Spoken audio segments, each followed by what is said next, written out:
ആദ്യം ശ്രീ എൻ ഷംസുദ്ദീൻ, ഇന്ന് ശരിക്കും പറഞ്ഞാൽ പ്രതിപക്ഷത്തിന് ഒരു സുവർണ അവസരമായിരുന്നു. ഒട്ടേറെ ആയുധങ്ങൾ കയ്യിലുണ്ടായിരുന്നു സർക്കാരിനെതിരെ പ്രയോഗിക്കാൻ. അതിൽ ഏറ്റവും ഒടുവിലായിട്ട് ഇന്നലെ രാത്രി മുഖ്യമന്ത്രി ADGP MR അജിത് കുമാറിനെ ക്രമസമാധാന പാലന ചുമതലയിൽ നിന്ന് മാറ്റിയത്. അതിന് എന്താണ്, ഏത് റിപ്പോർട്ടാണ് അതിന് അവലംബിച്ചത് എന്നുള്ള കാര്യം പ്രതിപക്ഷത്തിന് മുഖ്യമന്ത്രിയിൽ നിന്ന് മനസ്സിലാക്കണമായിരുന്നു. മുഖ്യമന്ത്രി ഇതുവരെ അക്കാര്യം മിണ്ടിയിട്ടില്ല. അത് RSS ബന്ധത്തിന്റെ പേരിലാണോ മാറ്റിയതെങ്കിൽ അതൊരു വലിയ ആയുധമായിരുന്നു. ഈ കാര്യം ഉന്നയിക്കുവാനുള്ള അവസരമുണ്ടായിരുന്നു. അതുമാത്രമല്ല, ഏറ്റവും പ്രധാനപ്പെട്ട കാര്യം അടിയന്തര പ്രമേയമായിട്ട് വന്നത് മലപ്പുറം പരാമർശമാണ്. അവിടെ ഈ ദേശവിരുദ്ധമായിട്ടുള്ള പ്രവർത്തനങ്ങൾ, ഈ മലപ്പുറത്തെ സ്വർണ്ണക്കടത്തിലൂടെ നേടുന്ന പണം ഉപയോഗിക്കുന്നു എന്നുള്ള കാര്യങ്ങൾ മുഖ്യമന്ത്രി പറഞ്ഞതും PR ഏജൻസിയെ കൊണ്ട് അങ്ങനെ ഒരു ഇന്റർവ്യൂ കൊടുപ്പിച്ചതും ഇതൊക്കെ നിങ്ങൾക്ക് ഉന്നയിപ്പിക്കാമായിരുന്നു. നിയമസഭയിൽ മുഖ്യമന്ത്രിയെ കൊണ്ട് മറുപടി പറയിക്കാമായിരുന്നു. പക്ഷേ അപ്രതീക്ഷിതമായി മുഖ്യമന്ത്രി ചർച്ചയ്ക്ക് തയ്യാറാണ് എന്ന് പറഞ്ഞതോടുകൂടി പിന്നെ പ്രതിപക്ഷത്തിന് എന്തു പറ്റി ഇന്ന് നിയമസഭയിൽ? എന്തിനാണ് ബഹളം വെച്ച് ഇന്നത്തേക്ക് നിയമസഭ പിരിയുവാനുള്ള അവസരമുണ്ടാക്കിയത്?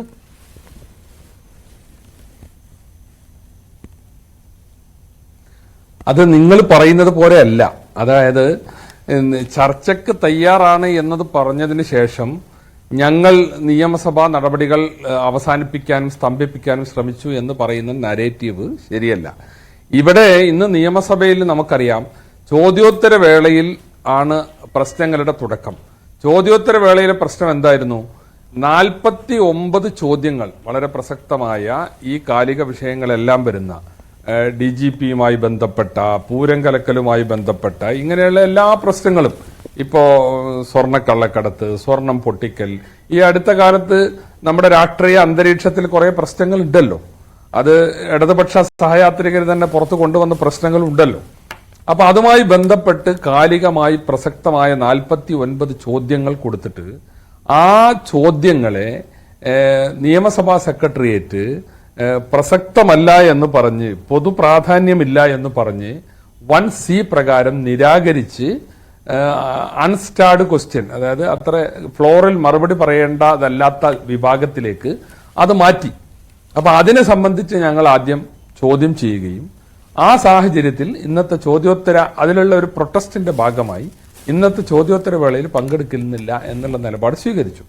ആ നിലപാട് സ്വീകരിച്ചതിനെ ഒന്ന് സ്പീക്കറുടെ ഭാഗത്തുനിന്നുണ്ടായ ഒരു പരാമർശം. കാരണം ഫ്ലോറിൽ പ്രതിഷേധം നടക്കുകയാണ്. അപ്പൊ അതിനിടയിൽ സ്പീക്കർ ചോദിക്കുകയാണ്, നിങ്ങൾക്ക് എത്ര പ്രതിപക്ഷ നേതാക്കന്മാരാണെന്ന്. അതൊരു നിലവിലുള്ള പ്രതിപക്ഷ നേതാവിനെ ഇകഴ്ത്തുന്ന വളരെ മോശപ്പെട്ട ഒരു പരാമർശമാണ്. അപ്പൊ അതുമായി ബന്ധപ്പെട്ട പ്രശ്നങ്ങൾ ഉണ്ടാവുന്നു. പിന്നെ അതുപോലെ തന്നെ ഞങ്ങൾ ബഹിഷ്കരിച്ച് പുറത്തു പോയ സമയത്ത് മുഖ്യമന്ത്രിക്ക് അവിടെ മറുപടി പറയേണ്ട ഒരു അവസരവുമില്ല. പക്ഷെ മുഖ്യമന്ത്രി പ്രതിപക്ഷ നേതാവിനെ ഉൾപ്പെടെ നിലവാരമില്ലാത്ത ആളാണ് എന്ന രീതിയിലുള്ള പരാമർശങ്ങളൊക്കെ നടത്തുന്നു. ഈ ഒരു കോണ്ടസ്റ്റ് നമ്മുടെ മുമ്പിൽ ഉണ്ടാവണം.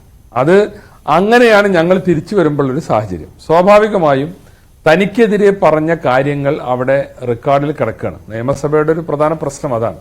അവിടെ പറഞ്ഞ കാര്യങ്ങൾ റെക്കോർഡിൽ ഉണ്ടാകുമ്പോൾ അത് എന്നത്തേക്കുമുള്ള ചരിത്രമാണ്. അതുകൊണ്ട് തന്നെ അത് തിരുത്തേണ്ടത് ആവശ്യമാണ്, അല്ലെങ്കിൽ അതിന്റെ മറുവശം പറയേണ്ടത് ആവശ്യമാണ്. അപ്പം ഞങ്ങൾ വന്നു, അടിയന്തര പ്രമേയം വിളിച്ചു, അത് ചർച്ച ചെയ്യാന്ന് പറഞ്ഞു. ആയിക്കോട്ടെ, ചർച്ച ചെയ്യാൻ, ഞങ്ങൾക്ക് എന്താ കുഴപ്പം, ഞങ്ങൾ ചർച്ച ചെയ്യാൻ വേണ്ടി കൊടുത്ത സാധനമല്ലേ.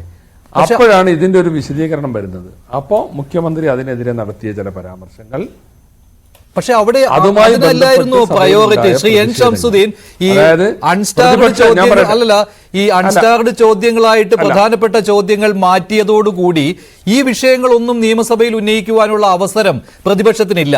അതിൽ ഈ ADGP വിഷയം ഉൾപ്പെടുന്നുണ്ട്, മലപ്പുറം പരാമർശം ഉൾപ്പെടുന്നുണ്ട്, മുഖ്യമന്ത്രിയെ പ്രതിരോധത്തിലാക്കുന്ന പല വിഷയങ്ങളും ഉൾപ്പെടുന്നുണ്ട്.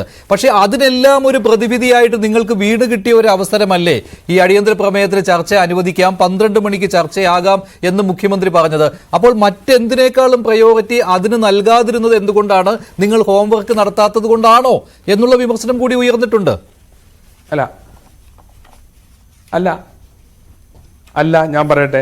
അതായത് മുഖ്യമന്ത്രി പ്രതിപക്ഷ നേതാവിനെതിരെ പറഞ്ഞ പരാമർശങ്ങളൊക്കെ രേഖയിൽ കിടക്കുന്നു.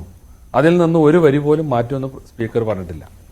എന്നാൽ പ്രതിപക്ഷ നേതാവിന്റെ പ്രസംഗം ഒന്നും റെക്കോർഡിൽ ഉണ്ടാവില്ല എന്നും പറഞ്ഞാൽ അതെങ്ങനെയാണ് ശരിയാവുക?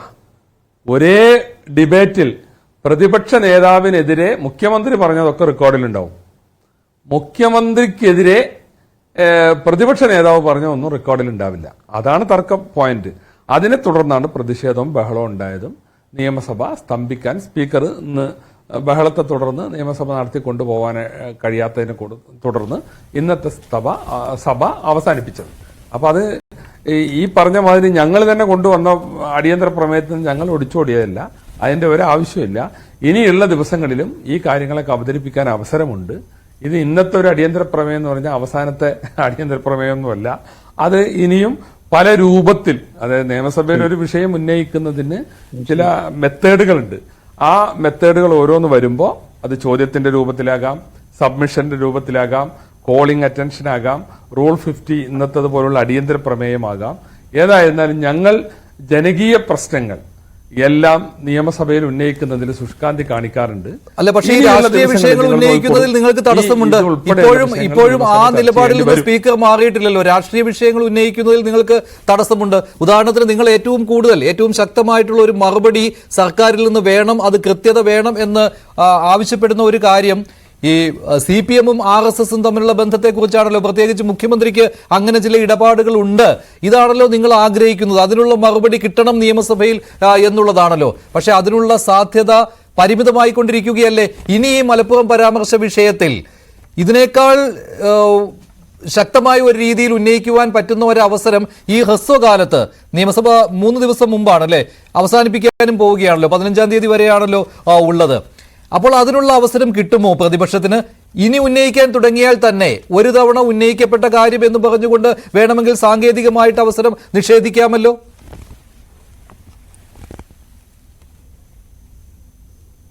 അല്ല, അതിപ്പോ ഞങ്ങള് ഇനിയുള്ള ദിവസങ്ങളിൽ എങ്ങനെയൊക്കെ ഏതൊക്കെ വിഷയങ്ങൾ കൊണ്ടുവരുന്നു എന്നുള്ളത് മുൻകൂട്ടി അത് കൃത്യമായ അതിന്റെ ഷെഡ്യൂൾ പറയാൻ കഴിയില്ല.